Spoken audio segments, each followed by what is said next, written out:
Hello, good morning students. Today we are on to the second part of tampering.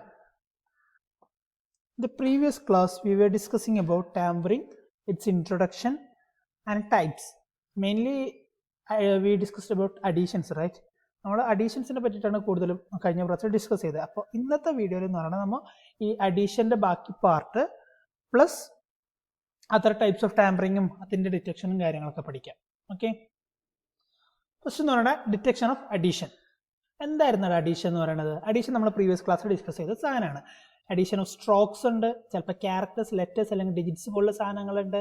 അതല്ലാന്നുണ്ടെങ്കിൽ ഇന്റർലിനിയേഷൻ, ഒരു line തന്നെ add ചെയ്യുന്നുണ്ട്.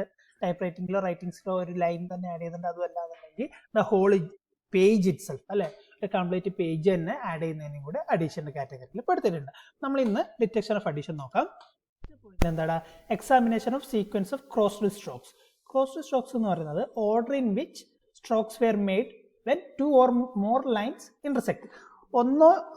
രണ്ടോ രണ്ടിലധികം lines തമ്മിൽ ഇന്റർസെക്ട് ചെയ്യുന്ന സമയത്ത്, ഒരു ലൈൻ ആകുമ്പോൾ ഇന്റർസെക്ട് ചെയ്യില്ലല്ലോ അല്ലേ, രണ്ട് ലൈൻസ് തമ്മിൽ ഇന്റർസെക്ട് ചെയ്യുന്ന സമയത്ത് ഇപ്പോൾ ഈ 1 വന്നു, അതിൻ്റെ മേലെ ഇത് വന്നു. അപ്പം അങ്ങനെ വരുന്ന ആ ഓർഡറിനെ നമ്മൾ നോക്കുന്നതിനെയാണ് ഈ സീക്വൻസ് ഓഫ് സ്ട്രോക്സ് എന്ന് പറയുന്നത്. അത് എന്തിനു വേണ്ടിയിട്ട് നമ്മൾ ചെയ്യാറ്? ഒതന്റിക്കേറ്റിംഗ് documents, detecting forgery, reconstructing events, അതിനൊക്കെ വേണ്ടിയിട്ട് നമ്മൾ ഈ ക്രോസ് ടു സ്ട്രോക്സിന്റെ സീക്വൻസ് നോക്കുന്നത്. അതായത് ഒന്ന് എഴുതിയിട്ടാണോ സൈൻ ചെയ്തതിന് ശേഷമാണോ ഒന്ന് എഴുതിയത്, അതൊക്കെ നോക്കുന്ന ഒരു പാർട്ടാണ് ഈ examination of sequence of strokes എന്ന് പറയുന്നത്. എന്തിനൊക്കെ വേണ്ടിയിട്ടാണ്? അപ്പോൾ ചിലപ്പോൾ എമൗണ്ട് എഴുതിയതിൻ്റെ മേലെയാണോ സൈൻ ചെയ്ത്, അല്ലാണ്ട് സൈൻ ചെയ്തതിൻ്റെ മേലാണ് എമൗണ്ട് എഴുതിയത്, അല്ലേ? എമൗണ്ട് എഴുതിയതിന് ശേഷമാണ് നമ്മൾ സൈൻ ചെയ്യുന്നതെന്നുണ്ടെങ്കിൽ, അല്ലെങ്കിൽ എമൗണ്ടിൽ ജസ്റ്റ് ടച്ച് ചെയ്തിട്ടുണ്ടെന്നുണ്ടെങ്കിൽ അത് ജെന്യൂൻ ആയിരിക്കും. ഇനിയിപ്പോൾ രണ്ടാമത് സൈൻ ചെയ്തതിന് മേലത്തേക്കാണ് എമൗണ്ട് എഴുതുന്നതെന്നുണ്ടെങ്കിലോ രണ്ടാമത് അങ്ങനെ ചെയ്യുന്നുണ്ടെങ്കിൽ അത് ഫോർജ്ഡ് ആയല്ലേ. അപ്പോൾ അങ്ങനത്തെ ഒക്കെ നോക്കാൻ വേണ്ടിയിട്ടാണ് ഈ സീക്വൻസ് സ്ട്രോക്ക് നോക്കുന്നുള്ളത്.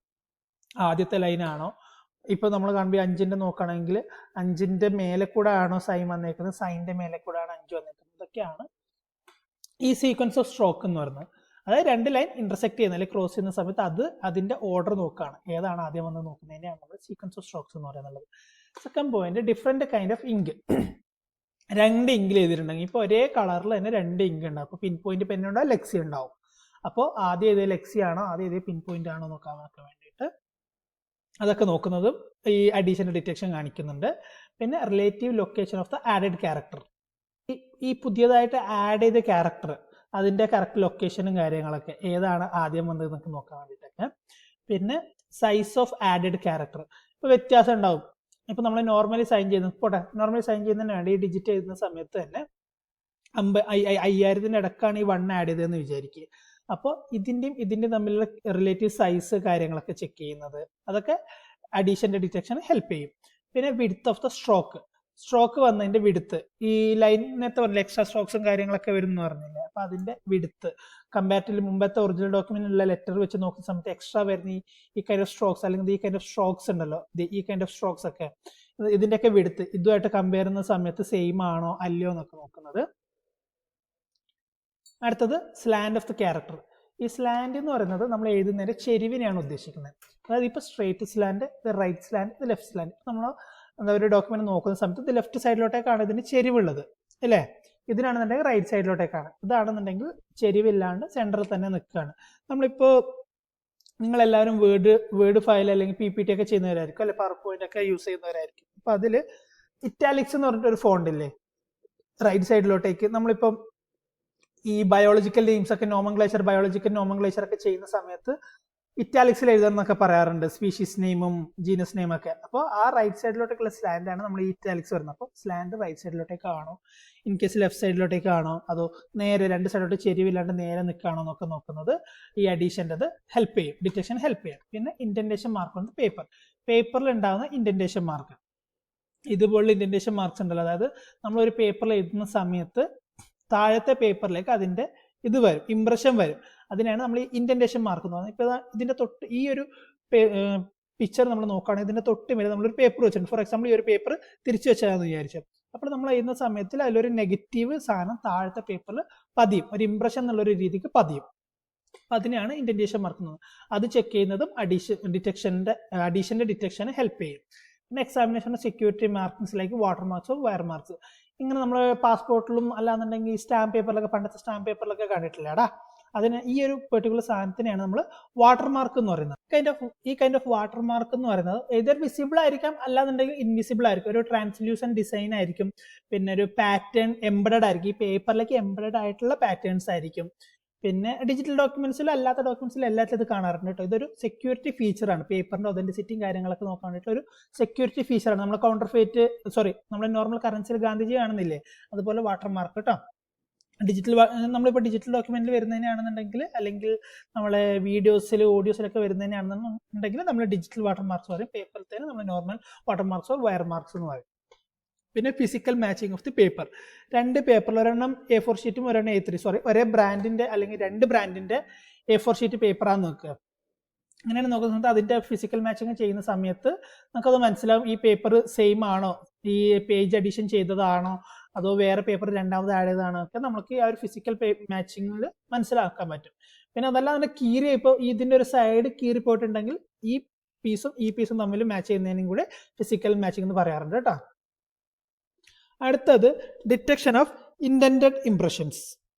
ഈ ഇന്റൻഡഡ് ഇംപ്രഷൻ എന്താ നമ്മൾ തൊട്ട് മുമ്പ് പറഞ്ഞാൽ, ഇന്റൻഡഡ് ഇംപ്രഷൻസ് എന്ന് പറയുന്നത് വിസിബിൾ ആയിട്ടുള്ള മാർക്സ് ആയിരിക്കാം. ഇതുപോലെ വിസിബിൾ ആയിട്ടുള്ള മാർക്സ് ആയിരിക്കും. ചിലപ്പം ഡെസിഫിയർ ചെയ്യേണ്ടി വരും, അതായത് തെളിയിച്ചെടുക്കേണ്ടി വരും നമുക്ക് വായിക്കാൻ പാകത്തിന്. അല്ലാന്നുണ്ടെങ്കിൽ നമുക്ക് കാണാൻ പറ്റും ഒരു നെഗറ്റീവ് പ്രിന്റ്സ് പോലെ ഒരു കുഴിഞ്ഞൊരു ഭാഗം നമ്മൾ തൊട്ട് താഴത്തെ പേപ്പറിൽ ടൈപ്പ് ചെയ്യുമ്പോഴോ അല്ലെങ്കിൽ വേറെ സർഫേസിൽ ടൈപ്പ് ചെയ്യുമ്പോഴോ എഴുതുമ്പോഴോ തൊട്ട് താഴെയുള്ള ഒരു സർഫേസിൽ തെളിഞ്ഞു വരും. അതായത് ആ ഒരു ഇംപ്രഷൻ മാർക്ക് ആ ഒരു സർഫേസിലും കൂടി വരും. അതിനെയാണ് നമ്മൾ ഈ ഇന്റൻഡേഷൻ ഇംപ്രഷൻ എന്ന് പറയുന്നത്, ഇന്റൻഡഡ് ഇംപ്രഷൻ എന്ന് പറയുന്നത്. Indentations on the document are often visible. കണ്ടില്ലേ, ഇപ്പോൾ ഒരു പേപ്പർ, നമ്മളിപ്പോൾ എഴുതിയ പേപ്പർ നിങ്ങൾ വേണമെങ്കിൽ ചുമ്മാ ഒന്ന് ട്രൈ ചെയ്ത് നോക്കിയാൽ, ഒരു പേപ്പറിൽ എഴുതുന്ന സമയത്ത് അതിന്റെ താഴെ വേറെ പേപ്പർ ഉണ്ട്, ഒരു ബുക്കിൽ എഴുതുന്ന സമയത്ത് തൊട്ട് നെക്സ്റ്റ് പേജിൽ ഇതുപോലുള്ള ഇംപ്രഷൻസ് ഉണ്ടാവും. നെഗറ്റീവ് ഇംപ്രഷൻസ് ആയിരിക്കും. കാരണം അതിൽ ഇങ്ക് നമ്മൾ തൊട്ട് മുമ്പത്തെ പേജിലാണ് എഴുതിയത്. അപ്പോൾ അതിന്റെ പ്രഷർ കൊണ്ട് താഴെ വരും. നമ്മൾ ഈ പണ്ടത്തെ കാർബൺ പേപ്പറിലൊക്കെ വരില്ല, പണ്ടത്തെ റേഷൻ കടയിൽ. ഇപ്പോഴത്തെ റേഷൻ കടയിലാണെന്നുണ്ടെങ്കിൽ തമ്പ് വെച്ചിട്ടാണ് ചെയ്യുക. മുമ്പത്തെ റേഷൻ കടയിലാണെന്നുണ്ടെങ്കിൽ തൊട്ട് താഴെ കാർബൺ പേപ്പർ വെച്ചിട്ട് ചെയ്യും.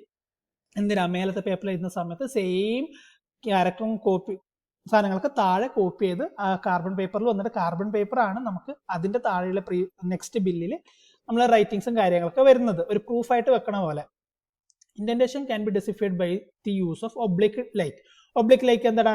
ഒബ്ലിക് ലൈറ്റ് പറഞ്ഞാൽ വേറെ ഒന്നുമല്ല, ഈ ആംഗിൾഡ് ഇല്യൂമിനേഷൻ എന്നൊക്കെ പറയില്ല. അതായത് ഒരു ഷാലോ ആംഗിൾ നോക്കുന്ന സമയത്ത് നമുക്ക് ഈ ഇന്റൻഡേഷൻ മാർക്കിനെ ഡിസിഫർ ചെയ്തെടുക്കാൻ പറ്റും.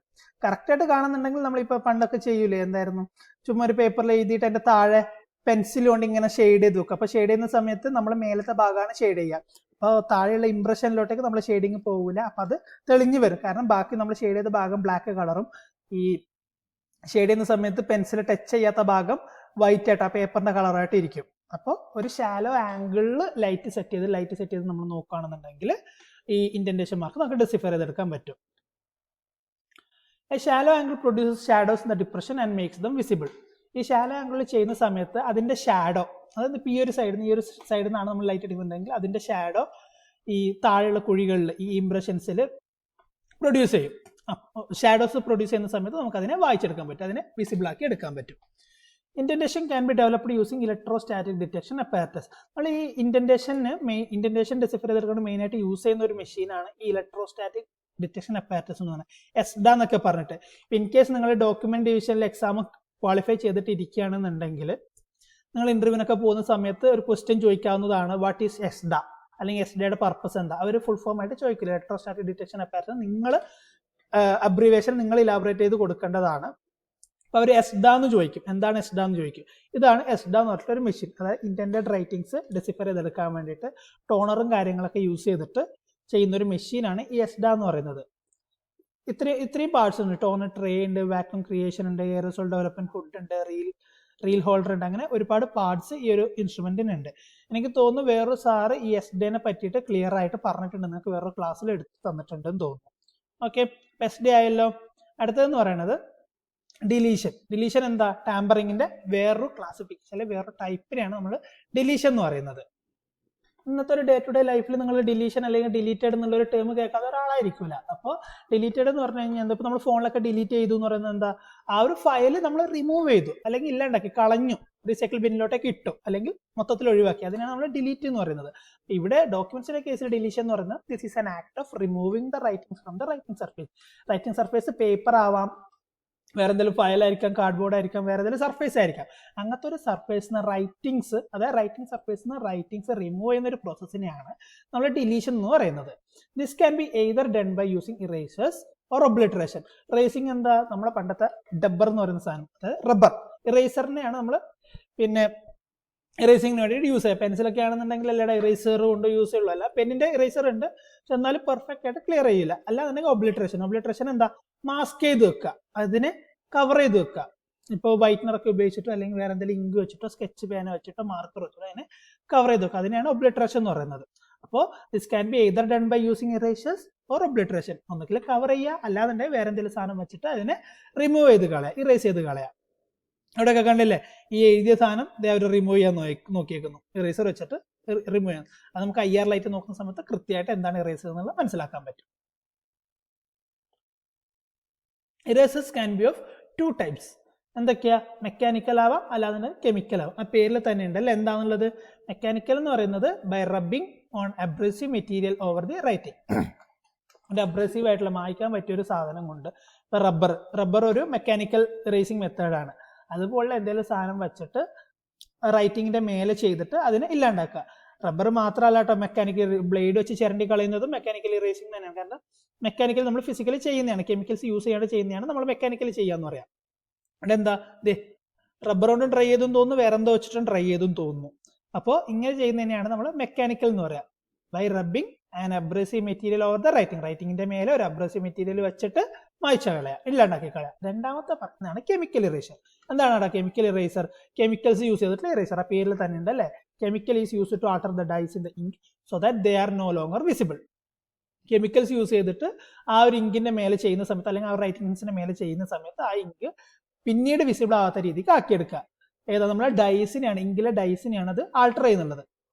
അപ്പോൾ എവിടെയാണ് നോക്കുന്നുണ്ട്, കണ്ടോ, ഇത് ഇറേസ് ചെയ്തേക്കാണ്, ഈ ഒരു പാർട്ടിൽ ഇറേസ് ചെയ്തേക്കാണ്. നമ്മൾ വേറൊരു ലൈറ്റിംഗ് സോഴ്സിൽ നോക്കുന്ന സമയത്ത്, വേറൊരു ഇലുമിനേഷനിൽ നോക്കുന്ന സമയത്ത് നമുക്കത് മനസ്സിലാവും. വേറെ എന്താ വെച്ചിട്ട് കവർ ചെയ്തിട്ടുണ്ട്, മാസ്ക് ചെയ്തിട്ടുണ്ട്, അല്ലെങ്കിൽ ഇറേസ് ചെയ്യാൻ നോക്കിയിട്ടുണ്ട്.